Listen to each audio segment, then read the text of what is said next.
Bonjour et bienvenue sur KTO si vous nous rejoignez. Priorité au direct pour la suite de ce 23e voyage apostolique de Benoît XVI en Amérique latine. Deuxième jour de l'arrivée et de la présence du pape ici à Cuba. Benoît XVI a voulu rendre un hommage à la patronne de ce pays. J'ai nommé la Madone de la Charité.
Le sanctuaire de la Madone de la Charité de Cobre se trouve à 300 mètres du lieu où séjourne le pape, ici à proximité de la ville de Santiago de Cuba. Le pape a été accueilli par l'archevêque de Santiago, Monseigneur Garcia Ibáñez, qui est président de la conférence épiscopale cubaine, et par le recteur de ce sanctuaire.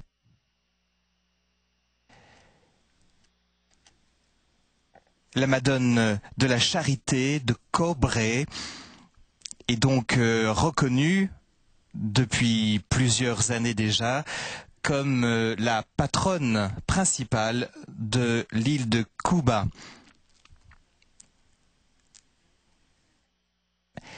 Elle est surnommée par les Cubains par deux mots affectueux, c'est la Cachita ou la Virgen de Mambisa, en référence aux combattants mambis qui conduisirent la lutte armée à l'est de Cuba contre la couronne espagnole pour l'indépendance du pays.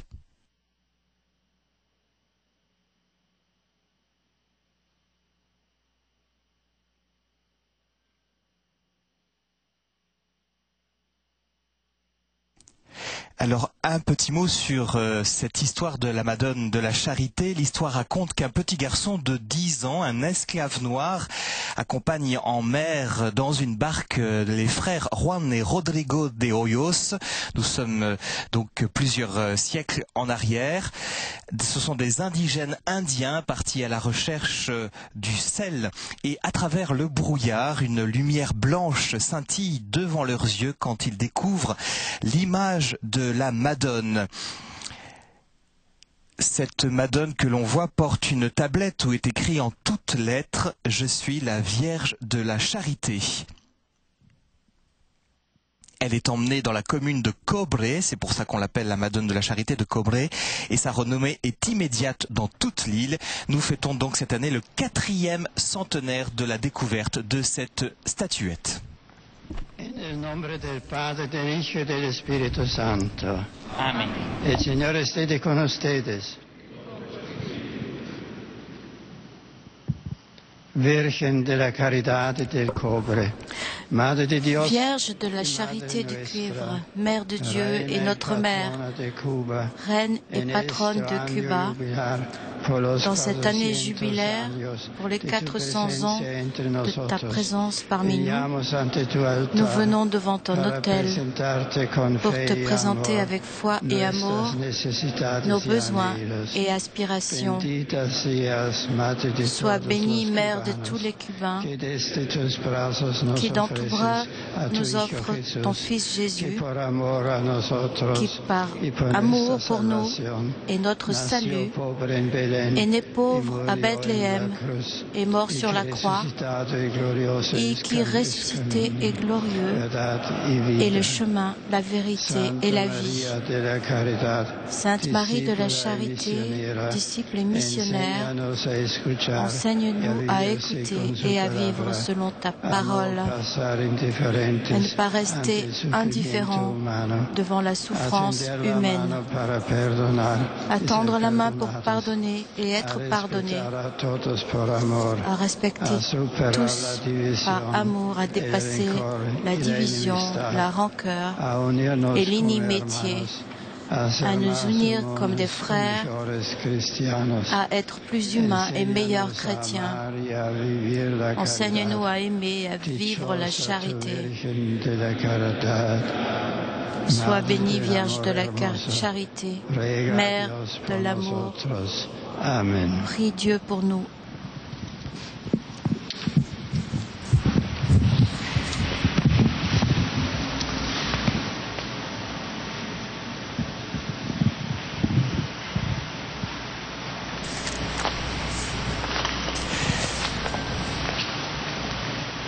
Alors ce 4e centenaire de la découverte de cette statuette, c'est à la fois le 4e centenaire de la découverte, mais aussi de l'apparition de cette Madone.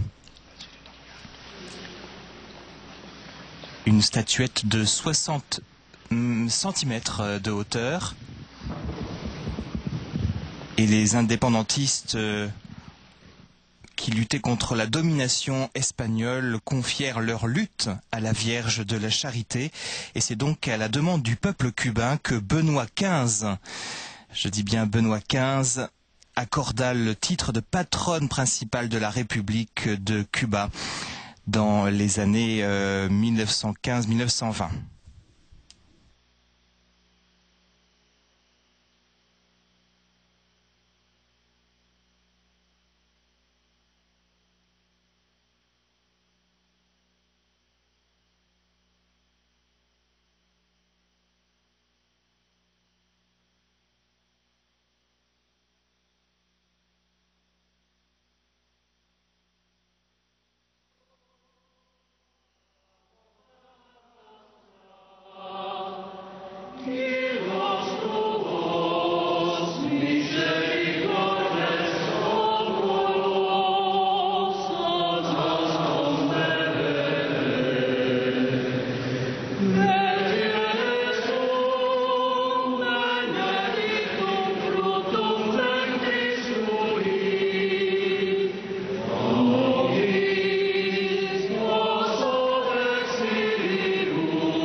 Bendito sea el nombre del Señor.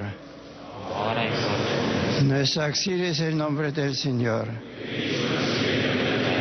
La bendición de Dios Todopoderoso, Padre, Hijo y Espíritu Santo, desciende sobre ustedes.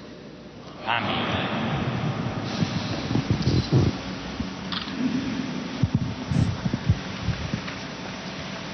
Voilà, Benoît XVI va maintenant s'adresser à quelques fidèles, cardinaux évêques présents. Ce n'est pas une visite publique, mais bien privée, mais il y a toujours quand même un petit groupe de personnes présents à chaque étape du voyage du pape.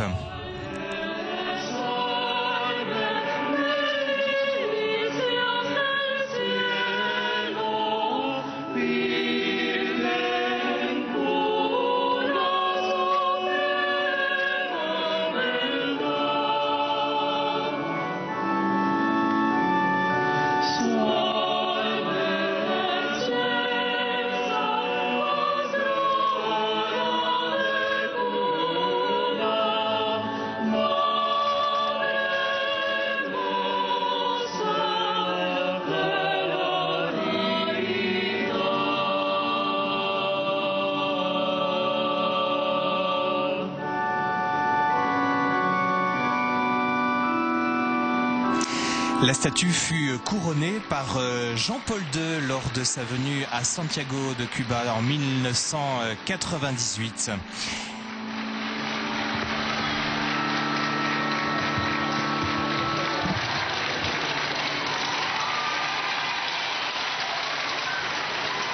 Jetzt käme die Ansprache eigentlich, ne?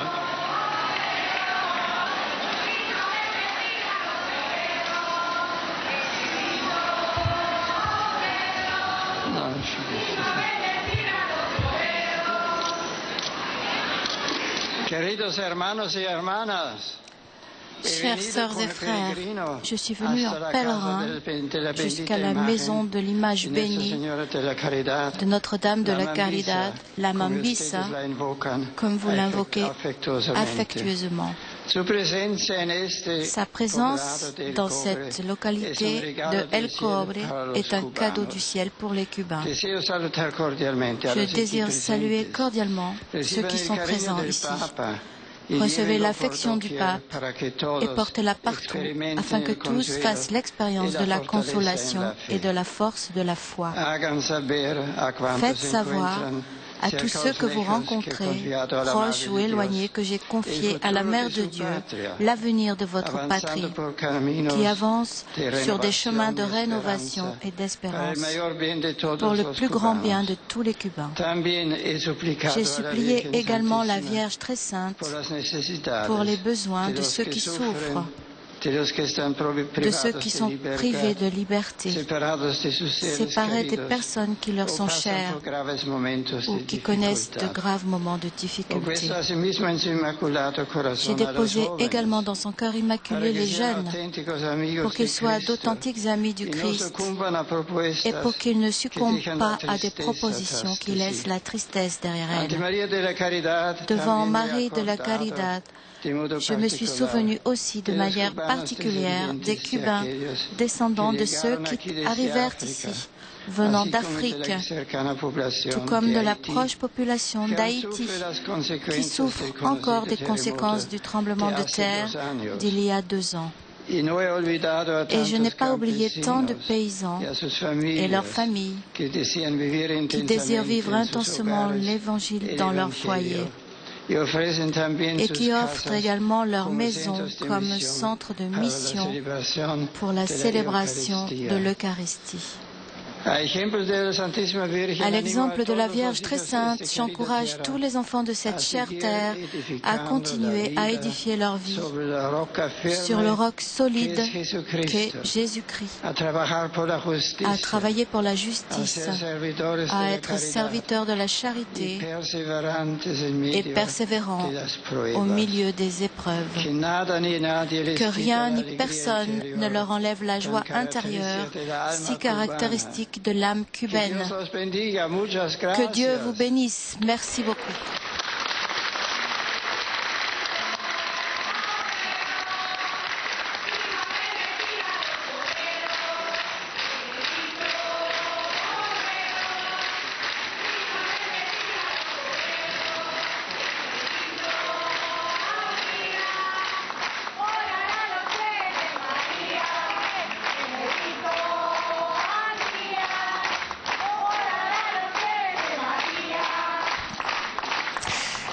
Voilà, de la ferveur populaire pour saluer la présence de Benoît XVI et puis en honneur à cette statuette de la Madone de la Charité. Il faut savoir qu'elle fut conservée d'abord dans les maisons des pêcheurs ou dans des abris de fortune, des petites cabanes qui avaient été construites après la découverte il y a 4 siècles de cette statuette.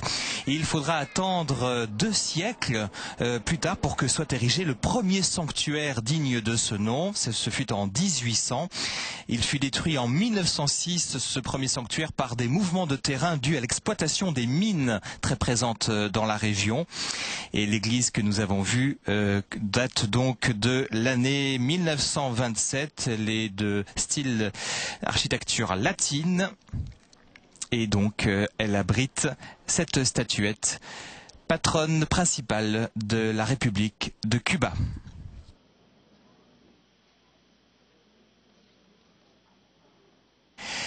Un petit mot aussi en lien direct avec cette histoire.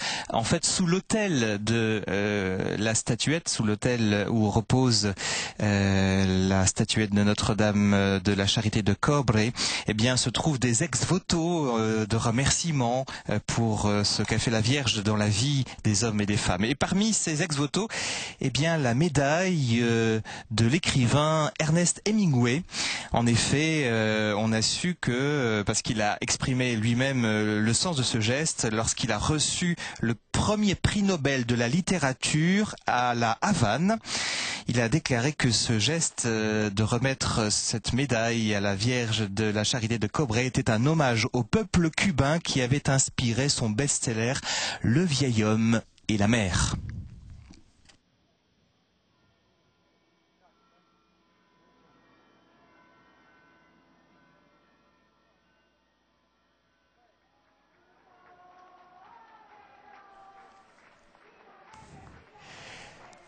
Voilà, Benoît XVI va maintenant se rendre à l'aéroport puisqu'il va regagner ou gagner la capitale, la Havane. C'est la 2e étape de ce voyage à Cuba.